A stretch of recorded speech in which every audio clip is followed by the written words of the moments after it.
Hello, welcome to the Squared Circle Psychobabble. My name is Michael Valenti. This is Ralph Valenti for the best conversations in AEW, WWE, NXT, and New Japan Pro Wrestling. Make sure you subscribe and hit that bell for notifications. So we got a lot of bit of news to talk about here, Ralph. Certainly do. Yep. I mean, between AEW, New Japan Pro Wrestling, and WWE, a lot to talk about from just this weekend alone. And we'll start off with AEW.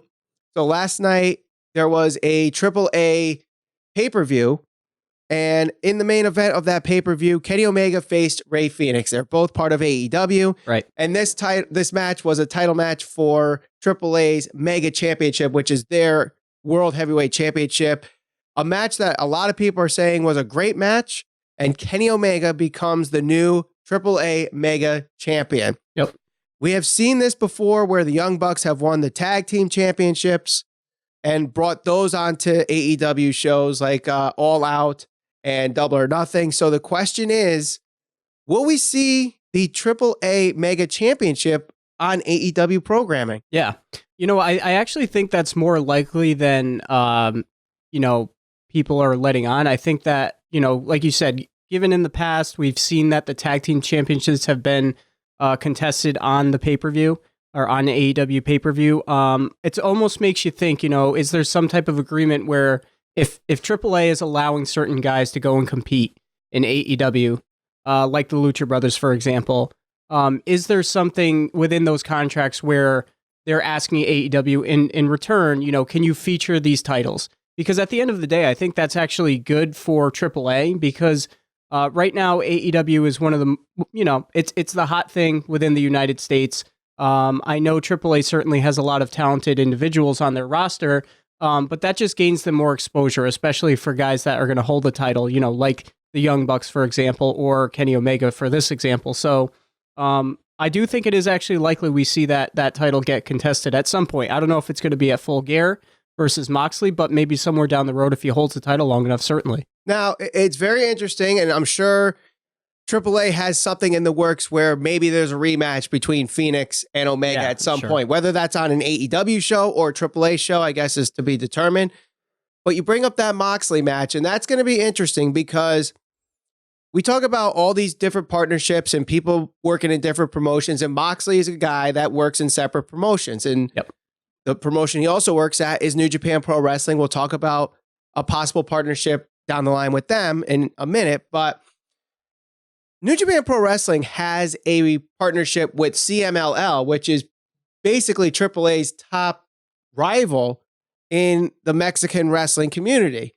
So if I'm New Japan Pro Wrestling, do I allow Moxley to either win or have a match involving the AAA Mega Championship, knowing that CMLL is a partner of New Japan Pro Wrestling and one of their guys is fighting for a rival title? Yeah. And this is where things are going to start to get a little dicey, especially when you're working within multiple organizations like Moxley has or like some of the other guys are.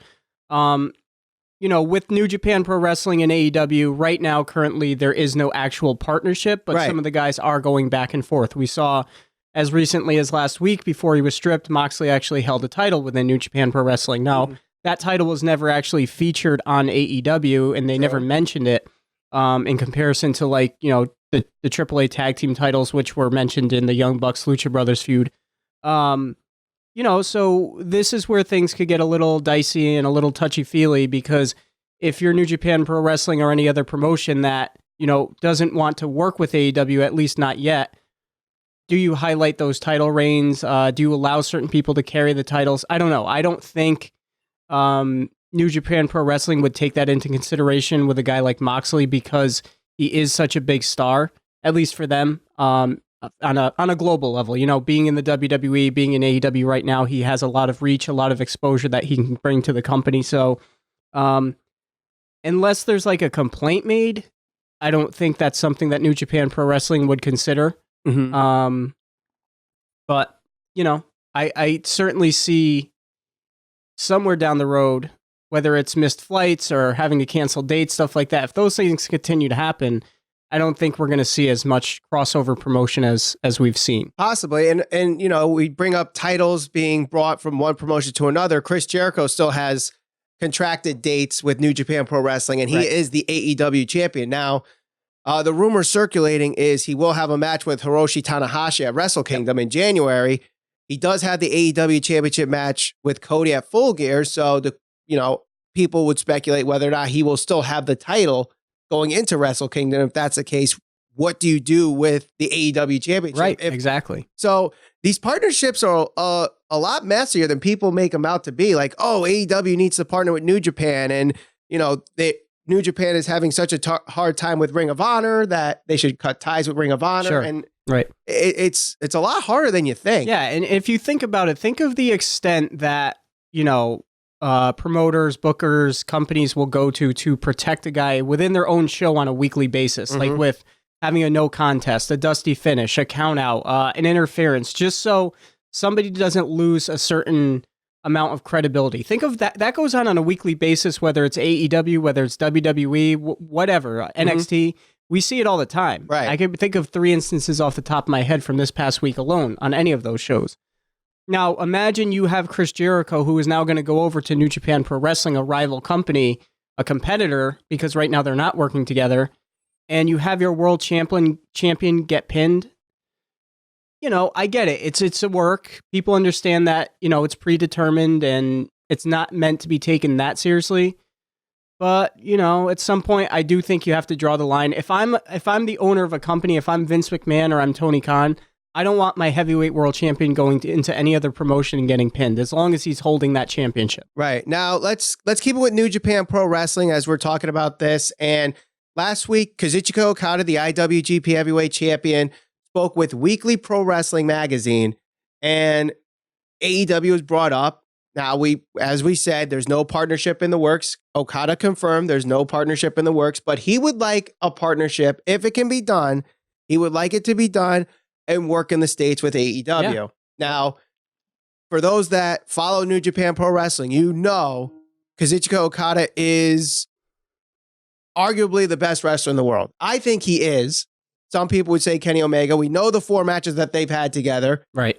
But there's a lot of fans out there in the United States who've not watched New Japan Pro Wrestling yet, who have not seen this. And wouldn't it be awesome if you can get it in the works where we get Omega versus Okada at some point in AEW? That would be amazing. I think that, Okada's being smart with what he's saying, because right now, like I said, we do have guys that can go over to New Japan Pro Wrestling and they're allowed to work there from AEW. And I think that's to their benefit because they can attract an entirely different audience. I think that the hardcore fans, especially the fans that are into AEW or Ring of Honor or, any smaller promotion other than WWE, they probably already know who Okada is, and they're probably already aware of the history between him and Kenny Omega, especially because that was really one of the bigger reasons the star rating for Meltzer and the matchups between Omega and Okada, why or how AEW came to fruition, because they got so big and so much notoriety and so much attention from their matches. So I'd love to see it. I think that I'd want Okada to go to AEW and work before I'd want him to go to WWE, because I've seen what they've done with other stars outside the United States, and they haven't necessarily done a good job. True.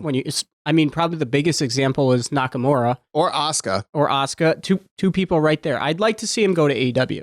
I'd like to see him work. That would be huge for, New Japan Pro Wrestling, Okada, AEW, and just think of the amount of attention, money, interest you'd get from Okada and Omega having a rematch at some point, again, further down the road. Right. And of course, the big thing with New Japan Pro Wrestling that everybody's talking about is the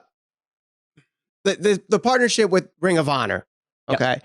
And Ring of Honor right now, their status is very, very bleak right now. Right. They're in a bad state right now. Everybody left. I think they were banking on Omega, the Bucks re-signing, and Cody re-signing and fill that Madison Square Garden show, and they didn't do that, and they haven't been able to build a marketable star while everyone else is rising in the wrestling boom, sort of say. Ring of Honor has been declining. Yeah, and if a lot of talent. And if I'm New Japan Pro Wrestling trying to do this whole Western expansion, I don't know if Ring of Honor is going to help me do that. AEW definitely has. We know Jericho brought a lot of subscriptions to New Japan World. Absolutely. When he went and faced Omega. If you do some partnership with AEW, I would think you would have some eyeballs going to New Japan World and see. I'm sure Moxley brought in subscriptions.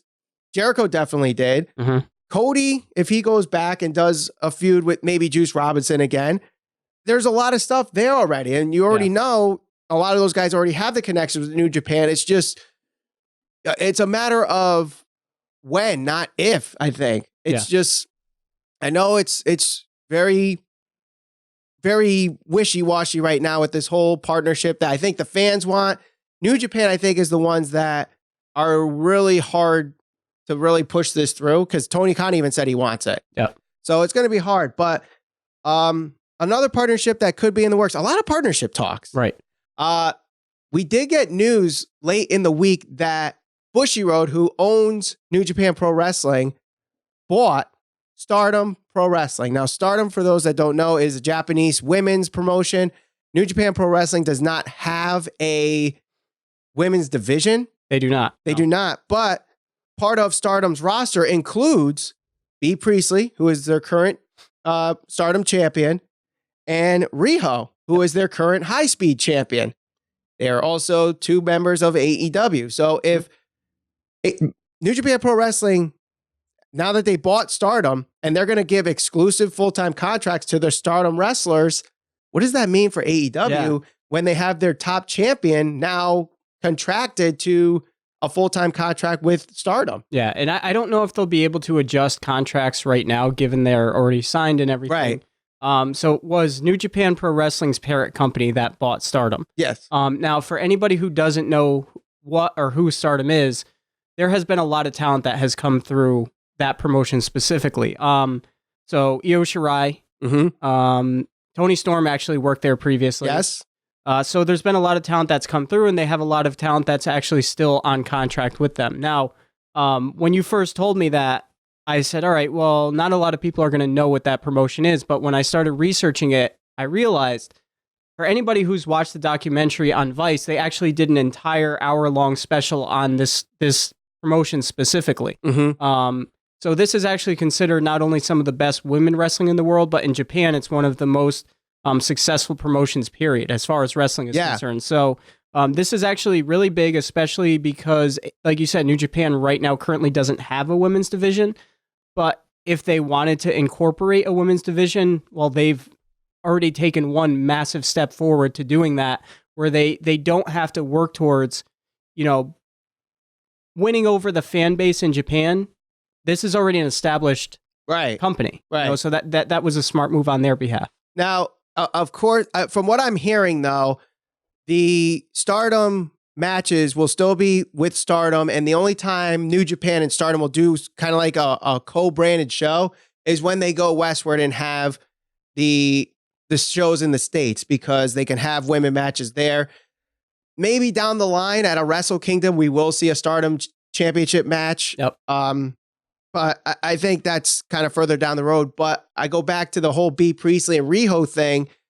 If you can't get a partnership done, Bea Priestley and Riho, like, what do you do with them? Yeah. It's very interesting. Yeah. Very. Yeah. You never know. I mean, so the parent company of New Japan, they could very easily step in and say, look, we understand you had this all worked out. You're allowed to go work in other organizations, but sorry, that's going to have to change. Yeah. I don't know if they can legally do that. I don't know what you're allowed to change within contracts once they're already signed, but I imagine there's something that can be done. Yeah. But I mean, let us know in the comments what you think of all these partnerships, and if AEW really needs these partnerships or New Japan needs these partnerships. But we're going to close out the news roundup of our Squared Circle Psychobabble podcast here with ratings, because apparently people like us talking about ratings on this show. So we're going to continue doing that as long as they're relevant rating news. And SmackDown, in their third week, they did lose about 40,000 viewers, which isn't much. That's not much. It's, not AEW, who only lost about 4,000 last week, but they were still number one in the network. They had a 0.6 share in the big demographic, which is 18 to 34, a 0.7 in 18 to 45. And this is probably the most interesting stat when it comes to the ratings that I saw out of this. Hour 2 actually got an increase in viewers than hour 1. I honestly cannot remember the last time that's happened. Yeah, usually as the show goes on, you've typically will lose the viewers. Yeah. Especially in hour 3. Right. So, I mean, there's no hour 3 with SmackDown, but hour 2 actually went up. That I haven't seen that in a long, long time. So if you're Fox, I get you lost viewers. The total number was a loss, but you still were number 1 in the network. You still had a decent share, and hour 2 went up. So is this a win or a loss for SmackDown on Fox? I guess they could probably view it as a win. I mean, you certainly retain much more of your audience in comparison to the first week and the second week. You know, it's not like they lost another X amount of viewers. Like they lost over 1 million from week 1 to week 2. And also you got to take into consideration the competition that they were up against. So on ESPN2, UFC actually ran, and UFC actually started, I think, at 9 o'clock on ESPN2. So that would be hour 2 of SmackDown. Right.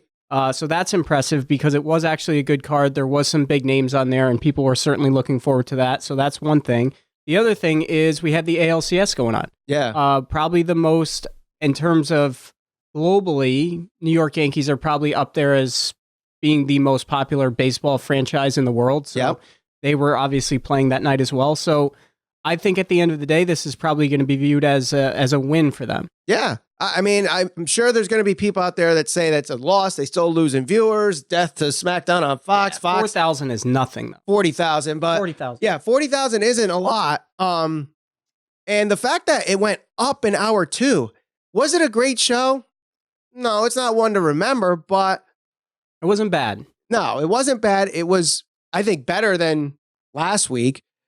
But I think from a ratings perspective, you can't look at the overall number. And I keep stressing this, that ratings don't matter the way they used to, you know, because the DVRs aren't really taken into consideration. I'm not exactly sure if streaming and how people stream really takes it to an account.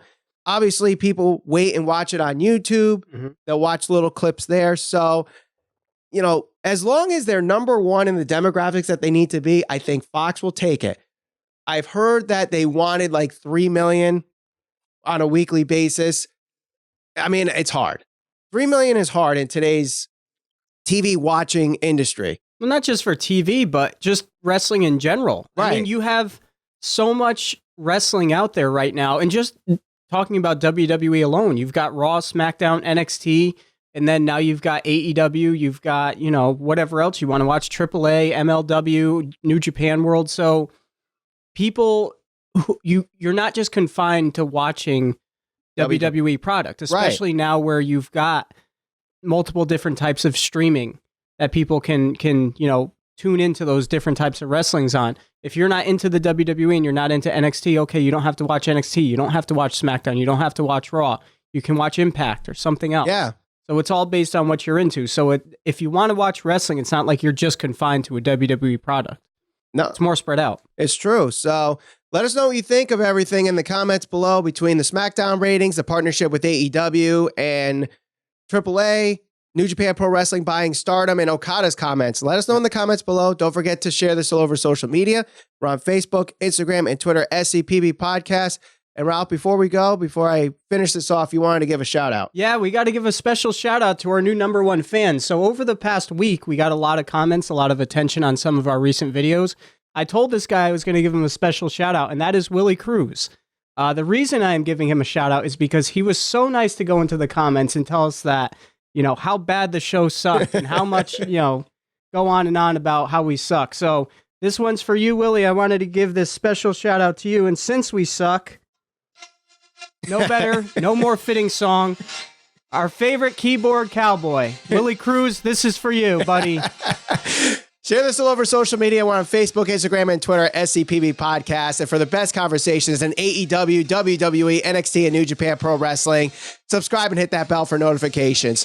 For Ralph Valenti, my name is Michael Valenti saying, you suck.